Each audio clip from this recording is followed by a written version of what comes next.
Bismillahirrahmanirrahim. Ala la tanalul ilma illa bisittatin. Sa'ubbika an majmu'iha bi bayanin.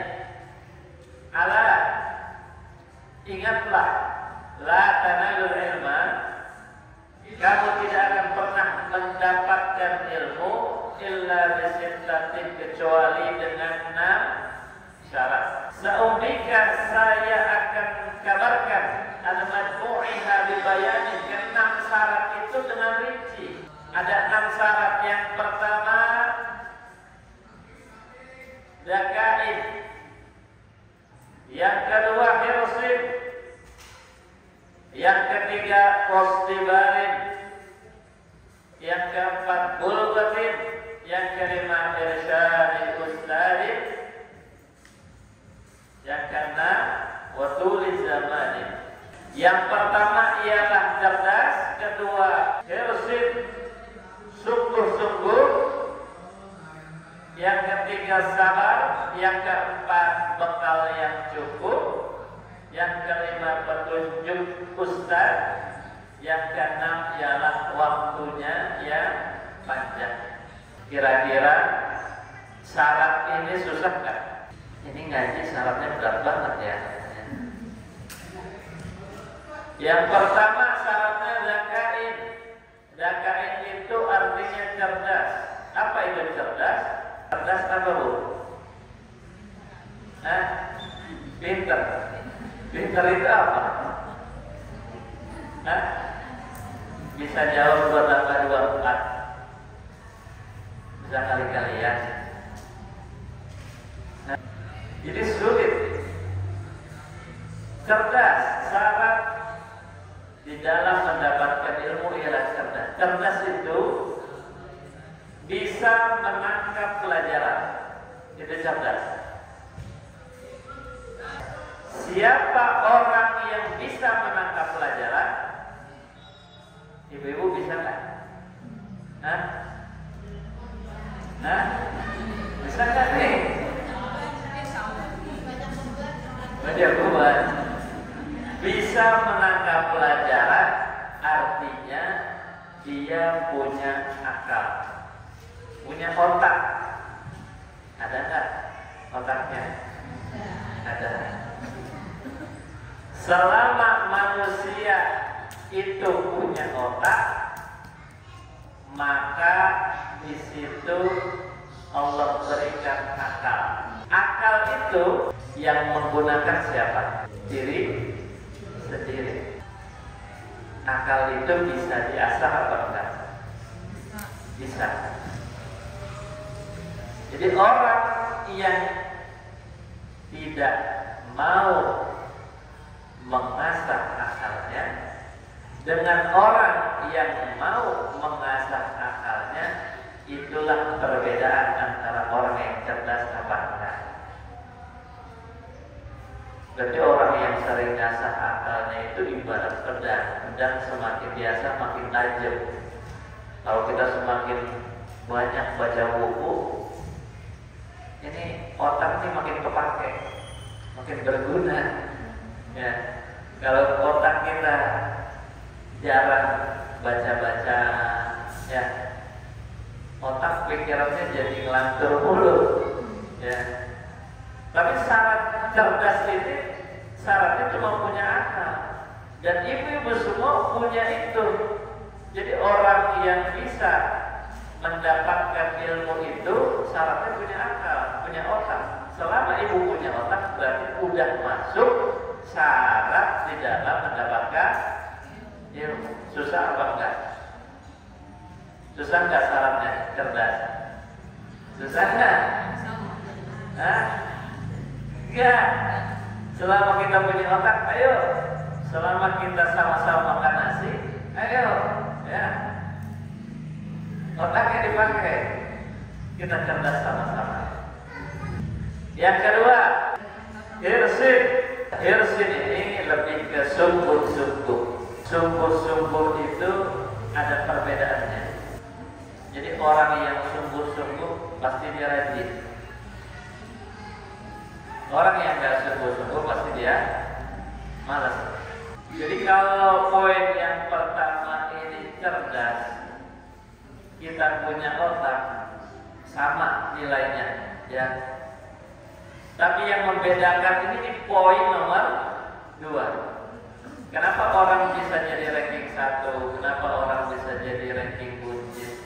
Poinnya ada di nomor 2. Sungguh-sungguh, ya. Orang itu pintar itu relatif, ya. Semakin orang belajar sungguh-sungguh, maka dia juga bisa. Jadi yang membedakan itu bukan si otaknya, ya, tapi kesungguh-sungguhan di dalam belajar. Itulah yang akan membedakan outputnya nanti.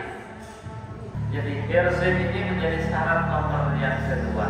Yang ketiga, wasdibari, sabar. Menuntut ilmu itu sabar, karena menuntut ilmu itu dari mulai lahir sampai kita meninggal itu hukumnya masih diwajibkan untuk menuntut ilmu seumur hidup kita.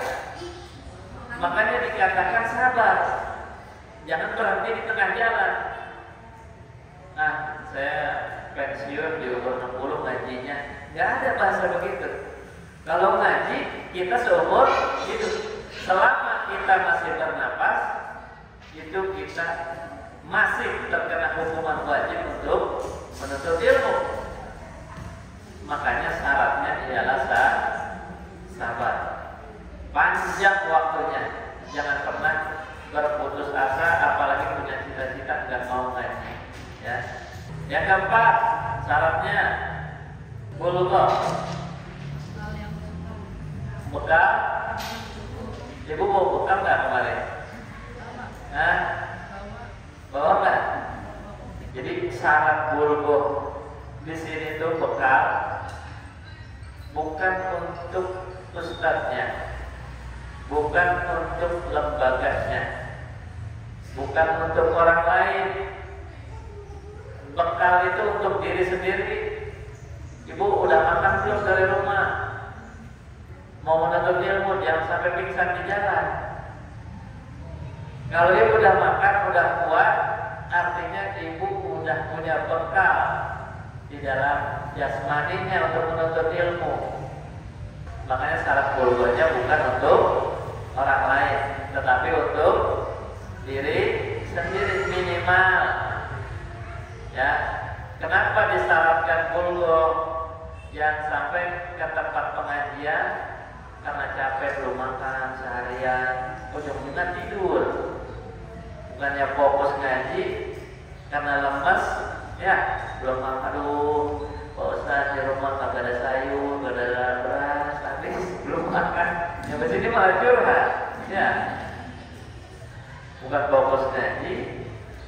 Oleh karenanya bulugh ini menjadi syarat untuk kita menunjang mendapatkan ilmu, apalagi kalau kita ditopang dengan nutrisi yang sehat, makanan-makanan yang sehat, minuman-minuman yang sehat, otak kita jadi fresh, ya, pelajaran juga jadi gampang masuk, sehingga itu untuk menopang dalam kita mendapatkan ilmu yang bermanfaat.